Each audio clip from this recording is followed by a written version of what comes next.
स्वागत है आप सभी का। लास्ट टाइम हमने वर्गीकरण के बारे में पढ़ा था, राइट। देन आज हम पढ़ने वाले हैं अपना नेक्स्ट टॉपिक जो है डीएसएम। डीएसएम का मतलब होता है diagnostic and statistical manual of mental disorder. Okay, तो इस पर हम आज बात करेंगे इसके जो भी हमारे फेजेस हैं, DSM 1, second, third, fourth and fifth. इसको अच्छे से जानेंगे, इसकी जो कमियाँ थी वो जानेंगे, ठीक है। तो ये वीडियो जो है इसी पर रहने वाली है आज। तो let's start with this DSM का जो फुल फॉर्म है वो ये होता है diagnostic and statistical manual of mental disorders. ये एक मैनुअल होती है, एक गाइड होती है, ठीक है। जो भी हमारे मेंटल डिसऑर्डर्स हैं उसको हम क्लासिफाई कर सकें, उसके डायग्नोसिस को हम क्लासिफाई कर सकें, तो उसके लिए एक पूरी प्रॉपर गाइड होती है। ये पब्लिश किया गया है अमेरिकन साइकियाट्रिक एसोसिएशन द्वारा, ठीक है। ये डॉक्टरों, शोधकर्ताओं और जो मानसिक स्वास्थ्य विशेषज्ञ होते हैं, जो एक्सपर्ट्स होते हैं, उनको मानसिक विकारों को बेहतर तरीके से समझने के लिए और उनके डायग्नोसिस के लिए हेल्प करता है, ठीक है। ताकि जो भी हमारे मेंटल डिसऑर्डर्स हैं उनको अंडरस्टैंड करने के लिए एंड उनके जो भी प्रॉब्लम्स हैं, जो भी डायग्नोसिस करना है उसका, उसमें हेल्प करता है। ओके, तो सबसे पहले हम बात करते हैं 1840 की। 1840 एक ऐसा साल था जब अमेरिकी जनगणना हुई थी। यानी इस जनगणना में जो हमारे मेंटल डिसऑर्डर्स थे उनको कैटेगराइज्ड किया गया था, आई मीन क्लासिफाइड किया गया था दो हिस्सों में, मूर्खता और पागलपन, ठीक है। इन दो चीज़ों में इनको क्लासिफाइड कर दिया गया। एंड इसके जो भी हमारे मेंटल डिसऑर्डर्स थे उसके पहलुओं पे इन्होंने इतना वर्क नहीं किया, उसको इतना समझने की कोशिश नहीं की। इन्होंने सिर्फ उसको कैटेगराइज कर दिया into two parts. Okay, then इसके बाद आता है हमारा साल 1880, 1880, ठीक है। जब हमारी 1880 में जनगणना हुई, जनगणना में जो भी हमारे मेंटल डिसऑर्डर्स थे उनके लिए 7 श्रेणियां बना दी गई, मतलब 7 कैटेगरीज बना दी गई। हालांकि ये वर्गीकरण भी बहुत सीमित और अवैज्ञानिक था। ये जो हमारी जनगणनाएं हुई थी इनमें प्रॉब्लम्स ये क्रिएट हुई कि जो हमारे मेंटल डिसऑर्डर्स थे वो हम सही से पहचान नहीं पा रहे थे, इलाज के लिए कोई ठोस वैज्ञानिक आधार नहीं मिल रहा था, ठीक है। तो ये हमारी प्रॉब्लम्स क्रिएट हुई।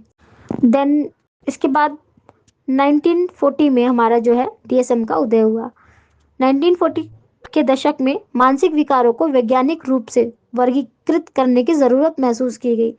मतलब जो 1940 था इसमें जो भी हमारे मेंटल डिसऑर्डर्स थे इनको साइंटिफिकली कैटेगराइज्ड करने की जो ज़रूरत थी वो महसूस की गई थी साइंटिस्टों द्वारा। सन 1952 में डीएसएम 1 का पहला वर्जन जारी किया गया। एंड ये जो मैनुअल था, इस मैनुअल में मानसिक विकारों, जो भी मेंटल डिसऑर्डर्स थे, इनके सिम्टम्स एंड इनके कॉजेस पर फोकस किया गया। Okay, then DSM 1 and DSM second 1952 और 1968 में शुरुआती जो वर्जन्स थे, हमारे जो भी अर्ली वर्जन्स थे एज डीएसएम 1 एंड सेकंड, ये हमारे मनोवैज्ञानिक दृष्टिकोण पर आधारित थे। इसमें साइको एनालिसिस का प्रभाव था, मतलब मनोविश्लेषण का प्रभाव था इसमें। ओके, एंड जो डिसऑर्डर्स थे उनको mental conflict and defence mechanism के आधार पर क्लासिफाइड किया गया था। मेंटल कॉन्फ्लिक्ट का मतलब है मानसिक संघर्षों, एंड जो डिफेंस मैकेनिज्म है इसका मतलब है रक्षा तंत्रों के आधार पर। ओके, सो नेक्स्ट है हमारा डीएसएम थर्ड 1980। ओके, तो इसमें जो हमारे क्रांतिकारी बदलाव आए 1980 में जारी जो डीएसएम थर्ड था हमारा, इसमें जो था हमारा नोसोलॉजी को बदला गया। एंड ये जो वर्जन था हमारा, इसमें दो मेन फोकस थे, scientific research and symptoms. Then इसके बाद इसमें कुछ बदलाव आए, तो मैं इस बदलाव के बारे में बताना चाहूंगी, ठीक है। पहला जो बदलाव आया वो था गैर सैद्धांतिक दृष्टिकोण, ठीक है। डीएसएम थर्ड ने निदान के लिए मनोवैज्ञानिक सिद्धांतों पर निर्भर रहने की बजाय लक्षणों के स्पष्ट विवरण पर जोर दिया था। जो हमारे मनोवैज्ञानिक सिद्धांत थे उन पर निर्भर ना होकर उनके लक्षणों के स्पष्ट विवरण पर जोर दिया था, ठीक है। देन जो सेकंड है हमारा चिंता विकार और फोबिया की नई श्रेणी। तो जो भी हमारे मेंटल डिसऑर्डर्स थे इनको नई नई कैटेगरीज में क्लासिफाइड कर दिया गया। ओके, जैसे कि एंजाइटी डिसऑर्डर, फोबिया, तो इनको अलग अलग श्रेणियों में बांट दिया गया। देन आता है हमारा थर्ड बहुअक्षीय प्रणाली, मल्टी एक्सियल सिस्टम। यह प्रणाली व्यक्ति के मानसिक स्वास्थ्य को 5 अलग-अलग आयामों में वर्गीकृत करती थी। मतलब जो बहुअक्षीय प्रणाली है, इस प्रणाली के 5 अंग हैं। ओके, अंग कह लो या अक्ष कह लो, 5 हैं। तो बात करते हैं पहले अक्ष की, ठीक है। तो जो हमारी एक्सिस 1 है, इसमें हमारी जो है क्लिनिकल डिसऑर्डर्स शामिल हैं, ठीक है। जैसे कि हमारी मूड डिसऑर्डर्स हो गए, जैसे डिप्रेशन हो गया, बाइपोलर डिसऑर्डर हो गया, जो हमारे चिंता विकार हो गए, ठीक है, जैसे फोबिया, ओसीडी हो गई हमें, सिजोफ्रेनिया हो गया, ये जो हमारे हैं क्लिनिकल डिसऑर्डर्स होते हैं, ठीक है। देन दो जो हमारा सेकंड अक्ष है, एक्सिस सेकंड, इसमें हमारे जो है पर्सनालिटी डिसऑर्डर के बारे में बात करता है, ठीक है। जैसे कि एंटी सोशल व्यक्तित्व जो विकार होता है हमारा, ठीक है। देन हमारा आता है एक्सिस 3, मतलब अक्ष थर्ड, इसमें जो हमारा जनरल मेडिकल कंडीशंस शामिल होती हैं, जैसे कि जो हमारे डायबिटीज हो गए, जो हमारे कार्डियटिक जितने भी हमारे रोग होते हैं वो हो गए, और जो जैसे कि जो मिर्गी होती हैं, ये इसमें जनरल मेडिकल कंडीशंस पे काउंट होती हैं। ओके, देन आता है हमारा फोर्थ अक्ष पे हमारा है, इसमें हमारा जो है मनोसामाजिक और पर्यावरणीय समस्याएं जो होती हैं शामिल होती हैं, जैसे कि बेरोजगारी हो गई, तलाक हो गए, सामाजिक समर्थन की कमी हो गई। तो ये जो रहता है हमारा मनोसामाजिक और पर्यावरणीय समस्याएं हैं, ठीक है। देन हमारा आता है लास्ट अक्ष फिफ्थ में हमारा जो है, इसमें global assessment of functioning GAF की बात की जाती है, ठीक है। इसमें व्यक्ति की सामान्यता कार्यशीलता का मूल्यांकन किया जाता है। मेनली ये एक स्केल होता है 0 to 100 तक, एंड ये बताता है कि कोई व्यक्ति है वो जो गतिविधियां कर रहा है वो कितनी अच्छी तरह से कर रहा है या नहीं कर रहा, ठीक है। तो अब बात करते हैं डीएसएम 4 के बारे में, 1994, और डीएसएम 4 टीआर के बारे में। देन डीएसएम 4 ने डीएसएम थर्ड की नींव पर काम करते हुए इसे और बेहतर बनाया। मतलब जो बेस था वो डीएसएम थर्ड का ही था, बट इसको इन अ बेटर वे में इसने उस पर काम किया, ठीक है। इसमें जो खास बात थी वो ये थी कि जो डीएसएम 4 था, ये समझने की कोशिश की कि विभिन्न संस्कृतियां मानसिक विकारों को अलग अलग रूप में देखती हैं, कि जो अलग अलग कल्चर्स होते हैं वो जो मेंटल डिसऑर्डर्स होते हैं वो अलग अलग तरीके से देखती हैं, ठीक है। देन जो सेकंड है हमारा विज्ञान आधारित बदलाव, ठीक है। निदान के सभी बदलाव वैज्ञानिक प्रमाणों पर आधारित थे। मतलब जो भी हमारे डायग्नोसिस के जो भी चेंजेस थे वो वैज्ञानिक प्रमाणों पर आधारित थे। ओके, फॉर एग्जांपल मानसिक विकारों को लेकर सांस्कृतिक और सामाजिक दृष्टिकोण। ओके, देन इसके बाद डीएसएम 4 था, उसने बहुअक्षीय प्रणाली को और भी ज्यादा परिष्कृत किया, जिससे निदान और भी ज्यादा सटीक हो गया, ठीक है। देन डीएसएम 5 की बात करते हैं 2013। डीएसएम 5 को 2013 में जारी किया गया था और इसे अब तक का सबसे उन्नत मैनुअल माना जाता है। तो जो डीएसएम 5 था, इसमें जो मेनली जो चेंजेस आए वो ये थे, पहला तो हमारा आयामी दृष्टिकोण, डायमेंशनल अप्रोच थी। मतलब मानसिक विकारों की गंभीरता, तीव्रता और आवृत्ति का मापन किया, ठीक है।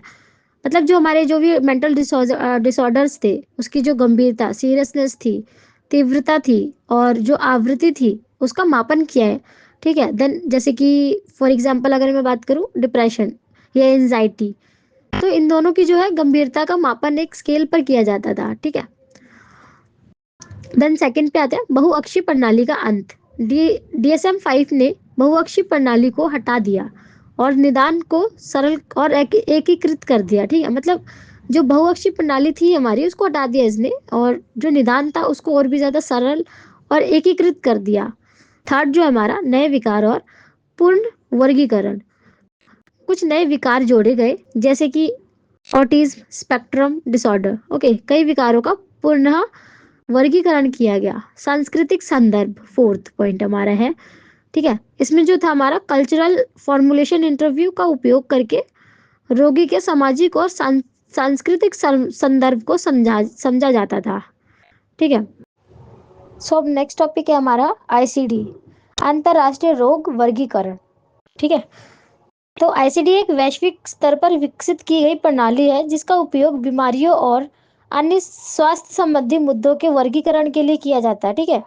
तो आईसीडी जो है हमारा वो भी कहीं ना कहीं हमारा डीएसएम की तरह ही होता है, जो कि यूज होता है वर्गीकरण के लिए। ओके, एंड इसके जो उद्देश्य है वो मोरबिडिटी एंड जो मोरालिटी है इसको बेहतर बनाना है, ठीक है। जो हमारी मृत्यु दर बोल सकते हैं हम इसे, मृत्यु दर, और जो हमारी रोग जन्यता होती है उसकी जो एबिलिटी होती है उसको बेटर बनाना होता है, ठीक है। एंड आईसीडी जो है हमारी अनुसंधान और प्रशासनिक गतिविधियों में सहायता के लिए उपयोग किया जाता है। साथ ही साथ समय के साथ साथ जो वैज्ञानिक, दार्शनिक और व्यवहारिक, सांस्कृतिक, राजनीतिक, आर्थिक और जो कानूनी चिंताओं के कारण ये वर्गीकरण बदला है। देन आईसीडी के महत्वपूर्ण पड़ाव, लैंडमार्क्स इन आईसीडी, ठीक है। तो इसमें जो हमारा फेर के विचारों का उपयोग किया गया, देखते हैं इसमें 1865, 1874, 1880 एंड 1886 में जो हमारे विलियम फर्ड थे इनके विचारों को लागू किया था, ठीक है। देन सन 1893 में बॉटलिन ने इंटरनेशनल स्टैटिस्टिकल इंस्टीट्यूट, जिसे हम आईएसआई भी बोलते हैं, इसे मृत्यु के कारणों का एक कॉम्प्रहेंसिव क्लासिफिकेशन प्रोवाइड किया, ठीक है।